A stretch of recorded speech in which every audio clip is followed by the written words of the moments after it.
So my time with the K-Truck has ended, and today I'm just gonna give you my thoughts and my opinions of having one of these, because I've had this in my possession for about 3 months. What's it like to really have a K-Truck?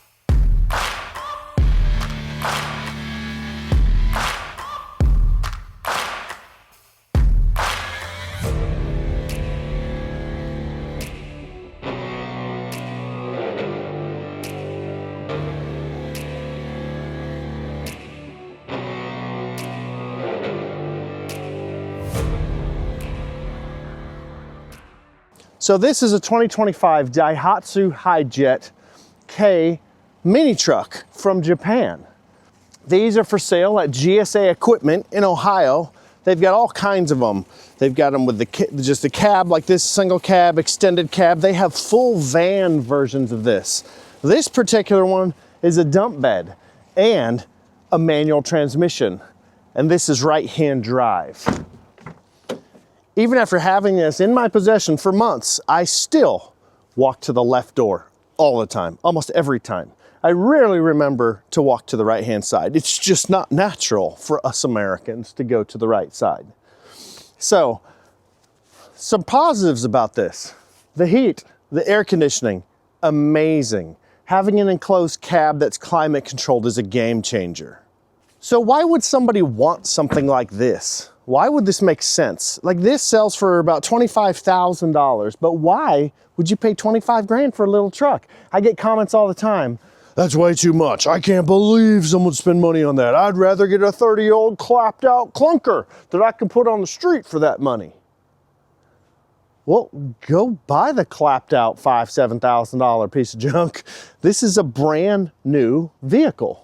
So the reason that you'd spend that much on something like this is because if you have a piece of property and you need to haul stuff around and you just want something small, your options are side-by-sides, beat up old Ford Rangers, Chevy S10s, but now you have this option, and this is a dump bed. This is a legit dump bed.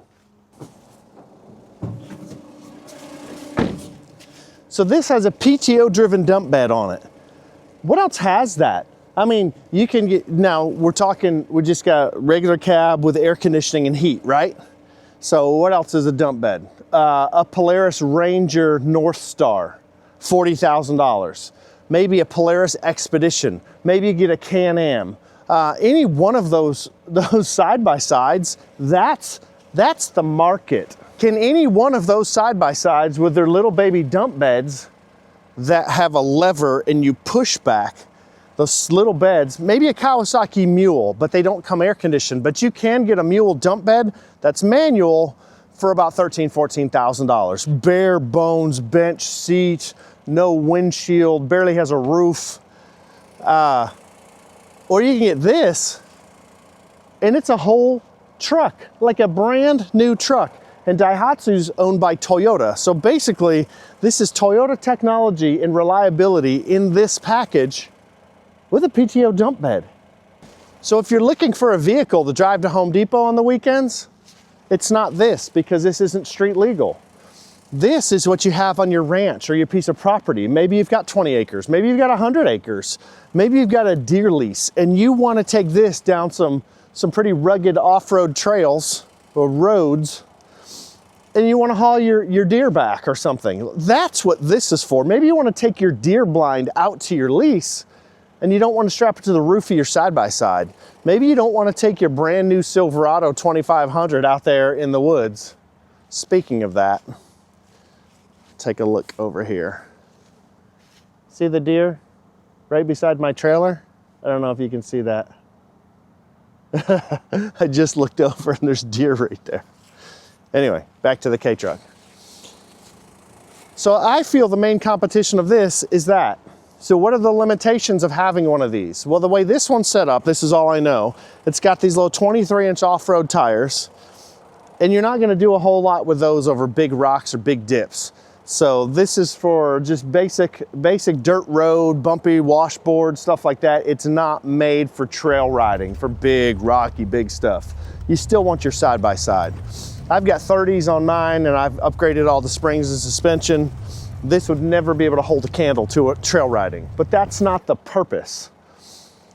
This is not for the guy that wants a street legal cheap little thing. This is not for the guy that wants a side-by-side to go trail riding and go climb some crazy cliffs. This is for the guy that wants a handy little baby truck that you can tuck away in small spaces. You can get into small areas, barely uses any gas, has Toyota reliability, and has a PTO dump bed. Now, I think I was told that the bed's supposed to hold 350 kilograms, which is 775 pounds. I think I've done a lot more than that. Maybe that wasn't a good idea, but it did fine, and it's still fine, and everything's fine, and it works great. This has a little lift kit and those knobby tires on it for off-road use only, because it's brand new and you can't have K-trucks here. Mind you, Trump did just say yesterday that he wants to bring K-trucks to the US because they're cheap and they're cute. So K-cars, K-trucks. So hopefully we'll be able to see these on the street, these new ones soon. I don't know if this one will ever make it, but it's worth checking. So anyway, that's some of my quick thoughts on it. The suspension is kind of bouncy.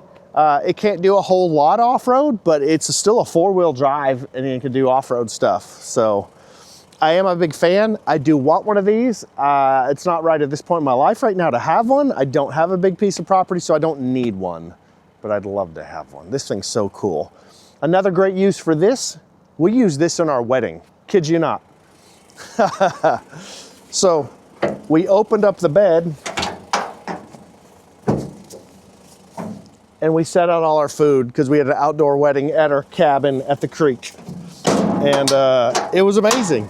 It's just a unique feel, really cool. I'm glad that GSA allowed me to use this in my wedding because it was pretty cool.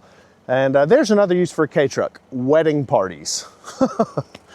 So hopefully you found some of this interesting. Basically, I think that this is just an awesome little truck with a dump bed, which some guys are buying side-by-sides instead when they could get this. A lot of guys don't know they can get one of these. So hopefully this helped you out and might make your decision for buying a vehicle for your property a little bit easier. Maybe I made it more difficult. I don't know. Either way, I hope you learned something. If you want to know anything else, leave it in the comments. Thanks for watching. If you like this kind of stuff and want to see machine reviews, like and subscribe. Thanks again. We'll see you in the next one.